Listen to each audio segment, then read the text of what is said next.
Hey everybody, Frank Oliver here. Thank you for tuning in. Today, on today's episode, we're going to discuss everything taxes, primarily inheritance taxes.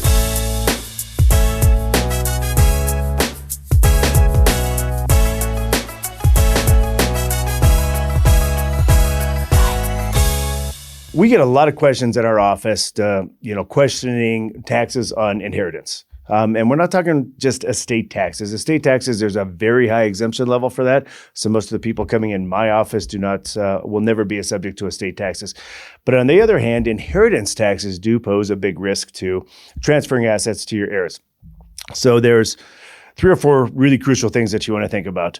One is taxes on IRA accounts. IRA accounts are 100% income taxable. It could pose a very big risk to your beneficiaries, forcing them into a much higher tax bracket. We actually had a client that's unfortunately passed away in our office, and a estate planning attorney here in town did not actually set up her estate correctly. When this happened, with this being an IRA, the IRA transferred to her brother in a lump sum, and his share was about $250,000.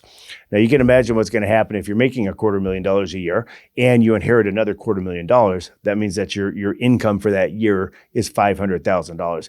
That's going to put you in an extremely high tax bracket. So you want to be very careful on how IRAs are transferred. Additionally, we just had a client, unfortunately, her son had passed away. Her son neglected to put a beneficiary on the application of the 401k. We didn't know about this either. Unfortunately, when he passed away, that IRA was that 401k was 100% taxable and ran through probate and took 9 months to get out of probate. So you want to be very, very cautious on IRAs and how they're transferred. The IRS actually allows IRAs to be transferred, one to a spouse.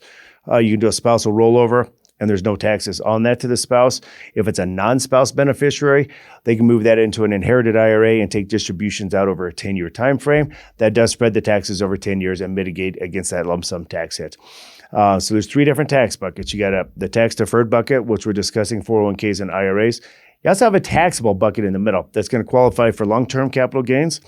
And that bucket there, stocks, mutual funds, exchange-traded funds, those all qualify for what's known as a step-up in basis.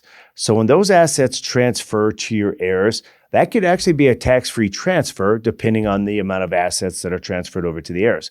So what that means is if you have assets that you purchased and your actual cost basis, the money that you paid for those investments is $100,000, and let's say at date of death, the value of those assets is $500,000, giving you $400,000 worth of appreciation in those assets.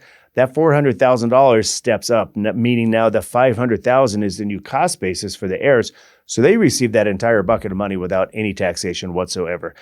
The tax-free bucket would be Roth IRAs. Absolutely no taxes on the transfer of a Roth account, Roth IRA or a Roth 401k.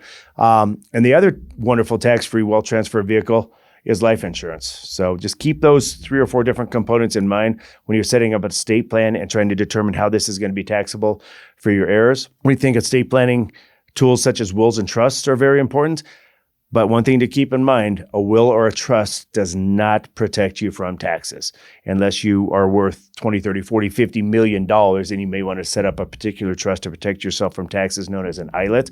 But outside of that, remember, wills and trusts do not protect you from taxes. They're just wealth distribution methods. Thanks for tuning in. If you like the information today, hit like and subscribe, and we'll see you next time.